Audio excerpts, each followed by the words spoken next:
सभी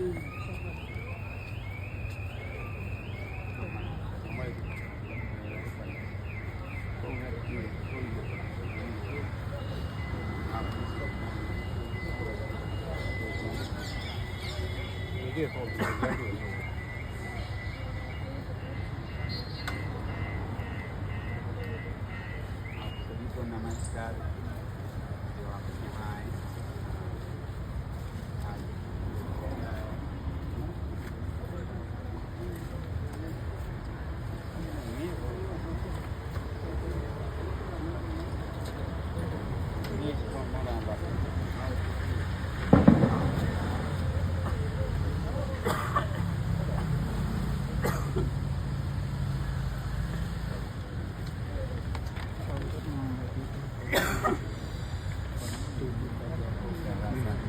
आप सभी को नमस्कार। आज धन्यवाद। आज दशहरा है, बहुत ही पावन पर्व है, मगर मैं दशहरे की बधाई भी नहीं दे पा रहा हूँ, क्योंकि दशहरा अगर हम थोड़ा सोचें तो ये प्रतीक है असत्य पर सत्य की विजय का। और जो हो रहा है वो ऐसा नहीं हो रहा है, तो इसके विपरीत हो रहा है। जैसा आप लोगों को मालूम होगा, आज से 5 साल पहले लद्दाख के साथ हमारी सरकार ने, हमारे रूलिंग पार्टी ने एक वचन दिया था, और वो वचन लिखित में था, मैनिफेस्टोज में, घोषणा पत्रों में। इस वचन पर चुनाव जीते गए, और ये जनजातीय मंत्रालय, ट्राइबल मिनिस्ट्री के मिनट्स में भी हैं, जिसके अनुसार लद्दाख को 6वें शेड्यूल में सम्मिलित करना था। और इसी पर खुश होकर लद्दाख के लोग बहुत उन्होंने खुशियाँ मनाई, और खुशी जो रूलिंग पार्टी है उसे वोट दिया। उनमें से मैं भी एक था, क्योंकि लद्दाख के संरक्षण के लिए यही सबसे बेहतरीन था और वचन दिए जा रहे थे। तो ये वचन दिए गए, आपको मैं दिखाता हूँ किस तरह के लिखित वचन दिए गए। ये है मैनिफेस्टो 2019 के संसदीय चुनाव में, जिस पे टॉप 3 में declaration of Ladakh under 6 schedule of the Indian constitution, लिखित वादा है ये भारतीय जनता पार्टी का। और फिर 2020 में तो इससे भी प्रतिष्ठित स्थानीय चुनाव थे हिल काउंसिल के, जिसमें भी आप देख सकते हैं, थोड़ा दिखा सकता हूँ, आप नीचे रखिए। हाँ, तो इसमें भी ये आप देख रहे हैं, घोषणा पत्र हाथ में उठाए हैं, जिसमें पहले बिंदु पर सबसे ऊपर लिखा गया था भारतीय जनता पार्टी की aspirations of the and vision of Ladakhis from all the spheres of life are kept in mind, including the prime demand of Ladakhis for safeguards under the provision of 6 schedule. तो इस तरह से बहुत ही साफ और लिखित वचन दिए गए थे। और आज दशहरा है, तो हम श्री राम की जीत को मनाते हैं, और श्री राम के हमें आदर्श याद करने चाहिए, और उनके आदर्शों पर चलने की कोशिश करनी चाहिए। पहले हमारे देश के नेताओं को, और उनको देखते हुए देश के सभी लोग चलेंगे, और लोगों को देखते हुए हमारे बच्चे चलेंगे, और एक आदर्शवादी देश बनेगा भविष्य में। और श्री राम का आदर्श हमें इससे पता चलता है, जब हम कहते हैं कि उन्होंने कहा, रघुकुल रीति सदा चली आई, प्राण जाए पर वचन न जाए। तो प्राण चले जाएं मगर वचन कभी ना जाए। और यहाँ आज वचन वो तोड़ रहे हैं, प्राण हमारे जा रहे हैं। ये तो उल्टा हुआ ना, जिसको दिया गया उसके प्राण चले जाए, मगर जिसने वचन दिया उसके प्राण नहीं जाएंगे। तो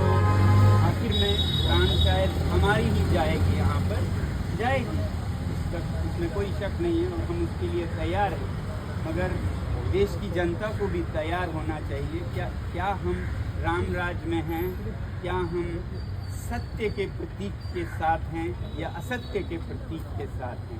आज कैसा देश चल रहा है, ये देश को सोचने की ज़रूरत है। कल हमारे प्राण चले जाएंगे, मगर देश को सोचना चाहिए कि वो क्या चाहते हैं इस देश में, क्योंकि जो देश सत्य पर चलते हैं वही धनी भी होते हैं। ये आपको अजीब लगेगा, जो देश सत्य के आदर्श पर चलते हैं वही देश धनी भी होगा। ये मैं ऐसे ही नहीं बोल रहा हूँ, आप घर जाके गूगल पे चेक कीजिए, richest countries in the world, आपको 10 मिलेंगे, उनमें से 7 आपको दिखेंगे most honest countries in the world में भी। ट्रांसपेरेंसी इंटरनेशनल के जो लीस्ट करप्ट देश हैं, लीस्ट करप्ट, उनमें वही देश होंगे जो सबसे धनी हैं। तो हम कहाँ ले जा रहे हैं इस देश को, ये हमारे लोगों को सोचने की ज़रूरत है, नेताओं को सोचने की ज़रूरत है। हमने तो सिर्फ वचन लिया था और उनको जो हमारे पास था वोट वो दिया था, ये सोच के कि इतने बड़े नेता कभी असत्यवादी नहीं निकलेंगे।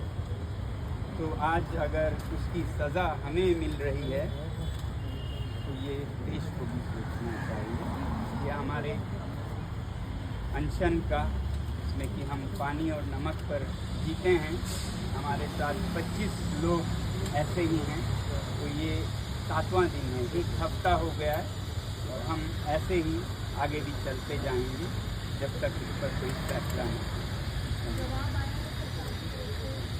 अभी तक तो नहीं आया है। आपने जनजाति प्रदेश की बात कही थी, आपने 2019 में अभी मुंडा की बात की थी, उन्होंने आपको आश्वासन दिया था कि कुछ तरीकाई काम करेंगे, तो उन्होंने आपसे कुछ बात कही इस बात में?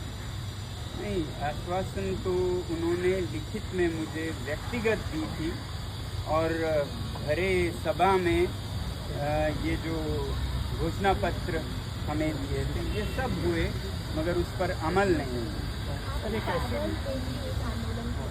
मतलब इंदिरा गांधी जो लाइन थी वो आंदोलन हुआ। क्या आपको लगता है कि अब ये सरकार आपकी सुनेगी, या क्या आपको लगता है कि कुछ सुनवाई होगी? अभी तक कभी कुछ या तो सुनवाई होगी या देश में फ्रस्ट्रेशन बढ़ेगा और तब्दीली आए, बदलाव आए, उनमें से एक है। सर, एक ऐसी डेमोक्रेसी है, हम अपने आप को मदर ऑफ डेमोक्रेसी मानेंगे, तो जहाँ पे लोगों की बात नहीं सुनी जाती, तो ये तो आप लोगों को, देश के नागरिकों को सोचना चाहिए। एक सोनम वांगचुक के मर जाने से कुछ नहीं होगा। आप सोचिए, आप लोग अपने अपने घरों में जब सोने से पहले आंखें बंद कर कर सोचिए, मुझसे मत पूछिए। आप विपक्ष की तरफ से जितनी बात कही, आपसे बात करी, तब से आप बचने में बैठे हैं। विपक्ष के बहुत सारे लोग, नेता यहाँ मिलने आए, वैसे ही भारतीय जनता पार्टी के भी नेता आए और सहानुभूति जताया, और उन्होंने भी कहा कि बहुत उनके सदस्य सहानुभूति रखते हैं। मेरे ख्याल से हर किसी दल में सत्य पर चलने वाले हैं, मगर शीर्ष नेताओं में अगर ऐसा अभी नहीं है तो वो कुछ नहीं कर पाते। कब तक चलेगा आपका आंदोलन? मालूम सरकार आपकी बात नहीं मानती है, देश अभियान देखा कर देंगे, तो मैंने बहुत पहले से कहा है, ये आमरण अनशन है। आमरण अनशन से भी मुश्किल अनशन है, क्योंकि आमरण अनशन में तो एक ही बार बैठते हैं। हम अलग अलग चरण में बैठते हैं। पहला चरण 1 हफ्ते का था, दूसरा लगभग 2 हफ्ते का, तीसरा 3 हफ्ते का, ये चौथा 4 हफ्ते का है। इसमें या तो हम मरेंगे या 4 हफ्ते होंगे और उसके बाद फिर काम करेंगे इसी पे। फिर उसके बाद अगला 5 हफ्ते का होगा, 6 हफ्ते का। इसी रास्ते में कहीं ना कहीं हमारी मौत। Sir, India cannot afford to lose you, sir. Yes, sir. Please break your fast.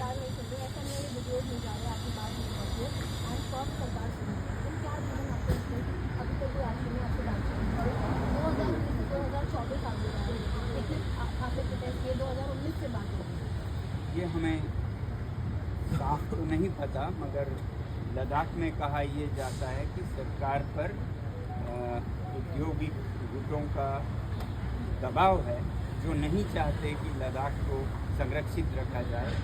क्योंकि उनको पहाड़ों से, नदियों से जुगाड़ करना है, मुनाफा कमाना है।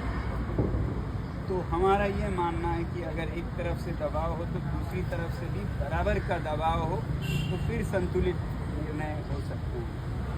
पर अभी जिस तरह से बात तक नहीं कर रहे हैं, इतने दूर से लेह से दिल्ली तक पैदल आने पर भी बात नहीं कर रहे हैं, उससे तो लगता है कि सौदा हो चुका है, शायद उनके पास देने को नहीं है। तो इसलिए शायद बात भी, आपसे कोई कर्ज ले 10,000 रुपये और वो आपको दे ही ना, तो आपके मोबाइल को, फ़ोन को आंसर भी नहीं करें। लोगों से बहुत प्यार करना है। सॉरी, मुझे 2 क्वेश्चन अब माँ बाप सरकार भूखे ये बड़ी बहुत इम्पोर्टेंट सवाल है, लोगों के सवाल है। मैं रिपोर्टिंग करती हूँ जानती हूँ। बोलिए, आप एक बोले बोलिए। लद्दाख की पॉपुलेशन बहुत हाई है, तो लोग कह रहे हैं स्टेट में क्यों चला, ऐसे अजीब अजीब बोल रहे हैं। कोई कहते हैं जनसंख्या कम है, कोई कहते हैं सीमा पर है, सीमा पर हम स्टेटहुड नहीं दे सकते या लोकतंत्र नहीं। ये सब कहने की बात है।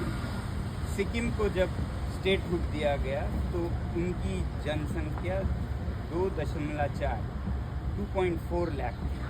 लद्दाख की 2.5 लाख नहीं है, लद्दाख की लगभग 3.5 लाख है। तो सिक्किम अगर 2.4 लाख में राज्य बन सकता है जब सरकारें बनाना चाहती हैं, तो फिर लद्दाख 3.5 लाख में क्यों नहीं बन सकता है? ये मंशा की बात है। वैसे ही कहते हैं आप सीमा पर हो चीन के, पाकिस्तान, तो अरुणाचल भी तो सीमा पर है, सिक्किम भी सीमा पर है, उत्तराखंड, हिमाचल सब सीमा पर हैं, वहाँ बन सकते। तो लद्दाख को मैं कहता हूँ सीमा पर है, इसीलिए देना चाहिए, क्योंकि सीमा के लोग जब तक खुश नहीं होंगे देश की सुरक्षा भी निश्चित नहीं होगी।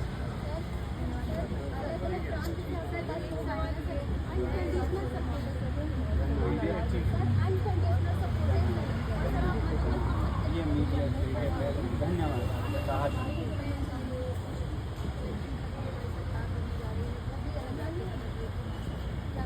वो अलग राज्य की मांग नहीं कर रहे हैं, वो तो राज्य की बहाली की। इसको आप इस तरह से मत बोलिए। कश्मीर का तो हक है ना, वो राज्य थे। ऐसा कभी इतिहास में नहीं हुआ है कि एक राज्य का लोकतंत्र छीन लिया गया। तो ये तो पूछने की बात भी नहीं है कि वो क्यों मांग कर रहे हैं। आपसे आपका सब कुछ छीन लें तो कहेंगे आप वापस दीजिए। लद्दाख का भी ऐसा ही है। ऐसा कभी नहीं हुआ है कि ऐसे किसी क्षेत्र को जिसमें लोगों के पास विधानसभा में सदस्य चुनने का हक था, उनसे वो वापस ले लिया गया। तो ये यूपी विदाउट लेजिस्लेचर लद्दाख को देना मेरे ख्याल से तो न्याय की दृष्टि से भी गलत है। अगर किसी कोर्ट में चैलेंज करते हैं तो जिनके पास ये हक है चुनने का, उनसे ये हक कैसे आप वापस छीन सकते हैं? इसी तरह मैं आपके माध्यम से कहना चाहूँगा, हमारे देश के ऑनरेबल कोर्ट्स को, न्यायालयों को वो मोटो संज्ञान लेना चाहिए कि ऐसे कैसे हमारे नेता चुनावों में लिखित में वचन दे देते हैं और उसके बाद वो कुछ भी नहीं करते हैं। जाओ जीतने के बाद तो जो भी वचन देते हैं घोषणा पत्रों में, वो चैलेंजेबल इन कोर्ट होना चाहिए, तब सब ठीक हो जाएगा भारत में। कोई भी चुनाव फर्जी कारणों से नहीं जीता जाएगा। मैं आपको गलत वो देकर, आश्वासन देकर कल को कुछ भी ना करूं। ये होता रहेगा अगर जब तक ये चैलेंजेबल इन कोर्ट नहीं हो। हमें ये कहा जाता है कि घोषणा पत्र जो लिखा है वो न्यायालय में नहीं लिया जाता। ये गलत है, इसको बदलना होगा, तभी चुनाव हमारे बमाने होंगे। नहीं तो मीनिंगलेस होगा, पूरा डेमोक्रेसी मीनिंगलेस होगा। अगर आप कुछ भी गलत कह के जीत पाते हैं तो पूरी सरकार ही झूठ की सरकार हो जाएगी।